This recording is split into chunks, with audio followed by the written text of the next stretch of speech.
After today, the White House walls might need a fresh coat of gold lacquer to distract people from the ketchup everywhere, as Obama took to X to throw his support behind California Governor Gavin Newsom, and the steps that he has taken to combat Trump's efforts to manipulate the 2026 midterm. At a fundraising event for the National Democratic Redistricting Committee, Obama said that the Democratic Party needs to, quote, respond effectively to Republican attempts to gerrymander, backing California's plan to counter mid-decade redistricting efforts by Republicans in Texas. In an event, he can be quoted saying that if we don't respond effectively, then this White House and Republican-controlled state governments all across the country, they will not stop because they do not appear to believe in this idea of an inclusive, expansive democracy. And he's absolutely right. Just take a look at the streets of DC, for example. What we all recognize is we can't let a systematic assault on democracy just happen and stand by. And so because of your actions, because of your courage, what you've seen is California responding, other states looking at what they can do to offset this mid-decade gerrymandering that is highly irregular and is not what we should be doing, to balance out the maps for this upcoming election. And I think we became a little bit complacent over the years. We assumed that things would continue to get better, that our democracy would become more inclusive, that it would become more fair, that we'd make it easier for people to vote rather than harder for people to vote, that the votes would be counted rather than suppressed. And what we forgot is that history doesn't always move in a straight line, and it's not always 2 steps forward and another 2 steps forward. Sometimes it's 2 steps forward and a step back. And we're in a moment right now where not just gerrymandering, but efforts at voter suppression, efforts at questioning the results of elections, efforts at the executive branch unilaterally doing things that bypass Congress and the people's representatives, militarization of cities, politicization of our justice departments and our military. Those are trend lines that remind us that this precious democracy that we've got is not a given. It's not self-executing. It requires us to fight for it. It requires us to stand up for it. Oh, this is going to rile him up, because if there were room for 2 people living rent-free in Donald Trump's head, Obama would likely have to welcome Gavin Newsom as a roommate, especially in the wake of Newsom mocking Trump's posting strategy, which has Fox News clutching their pearls. Now, currently, he and a social media team, they are busy trying to mock President Trump on X by posting messages in all caps. He's trying to pretend to be Donald Trump. Gavin is also attacking Fox News hosts. He's trying to bait conservatives into social media fights. He's actually referred to our own Tomi Lahren's account as Yelp for toilets. Gee, very clever and funny. She'll join us in a moment to respond. Gavin, stop sounding too much. Stop sounding like crazy people. That really is all it is. I mean, this idea that Gavin Newsom is somehow going to mimic Donald Trump's style, I think that ignores the fundamental genius of President Trump's political success, which is that he's authentic.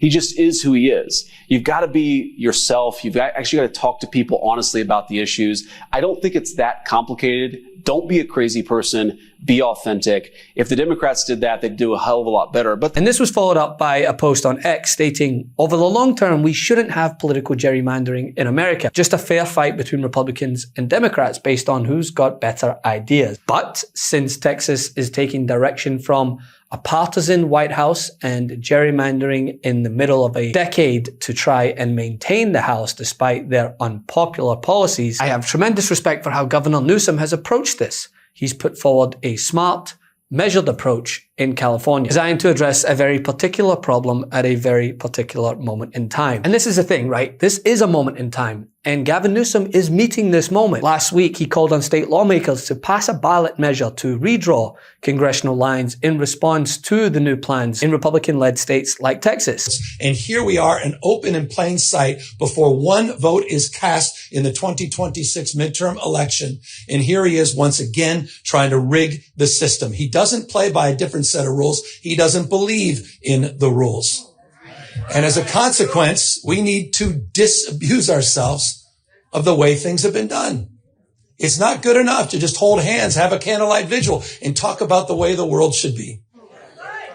We have got to recognize the cards that have been dealt. And we have got to meet fire with fire. And we've got to be held to a higher level of accountability. So that's what this is about. It's not complicated. We're doing this in reaction to a president of the United States that called a sitting governor of the state of Texas and said, find me 5 seats. We're doing it in reaction to that act. As I've said before, right?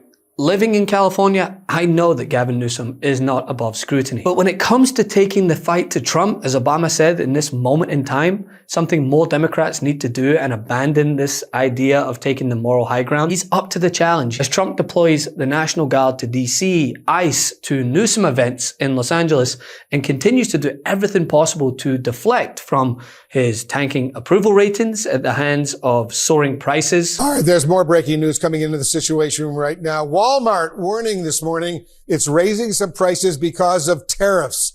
This comes with the company just releasing a new report about its outlook for the rest of the year. I want to go live right now to CNN business and politics correspondent Vanessa Yurkevich in New York. Vanessa, you were on that call. What more can you tell us? Wolf, America's largest retailer, largest employer, and really a bellwether for the U.S. economy, posted strong sales growth in the second quarter, but definitely faced some headwinds from tariffs. And we saw that profits in the second quarter did not meet Wall Street's expectations. And that's actually why you see Walmart's stock down right now about 4.5%. Listen, tariffs was the big point of conversation on this 1-hour call with investors.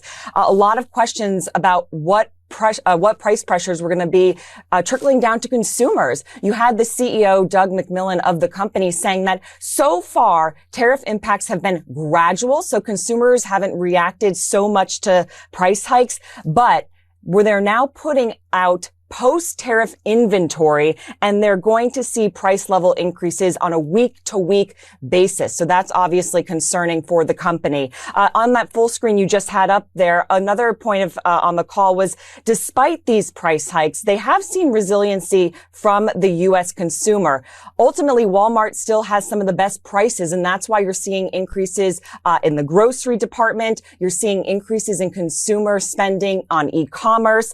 They did bring in a lot of inventory ahead of tariff hikes, and that's why they've been able to mitigate a little bit better. Walmart also raising their full year economic outlook, talking about being able to mitigate some of these price pressures a lot better than other retailers. Walmart, Wolf, obviously is in a much better position because of size and scope to absorb some of these price pressures because of tariffs.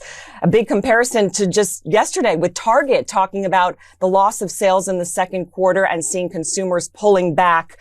Walmart saying that they are expecting to see growth the rest of this year, despite having to raise prices on some of their items, Wolf. Spiking inflation, record bankruptcies, and an overall disastrous response to his tariff policy. One that stuck out, it's fun, not feelings. And what's really not fun is what's going on with the American public today, or what they're feeling about the economy. Is this another poll? No, it's not actually. Please, it's headlines. Oh my God. Headlines. In wake of Trump tariffs, John Deere announces mass layoffs.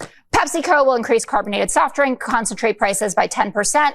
Sony is raising PS5 prices in the U.S. by $50 across all models, and electric bills are up 10% so far this year. The election, you can say it was about whatever you want, it was about cost of living.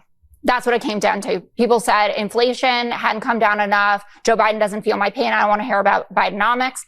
What's the inflation? We can't allow him to manipulate his way into more power come 2026 because he won't stop there. I mean, the guy is bragging about a possible 2028 run to foreign leaders as they make their way through the Mar-a-Lago knockoff that once was the prestigious White House. Upon peace, God willing we get peace, are you open to holding an election in your country? Yes, of course. We are open for election, yes. We have to do safety circumstances, and a little bit we need to work in the parliament, because during the war you can't have elections, but we can do security. We need, we need a truth, yes, everywhere, the battlefield, in the sky and the sea, to make possible for people to do democratic, open, legal elections. So you say during the war you can't have elections. So let me just say 3.5 years from now. So you mean if we happen to be in a war with somebody, no more elections? Oh, that's good. I wonder what the fake. You like this idea? Yeah. No. As Newsom said, wake up, America. He is wrecking this country, wrecking the economy. He's a lawless president. Wake up, America. Wake up to what's going on. The truth is more important than ever. Check out our new Truth Over Lies collection at store.MeidasTouch.com. All 100% USA union made.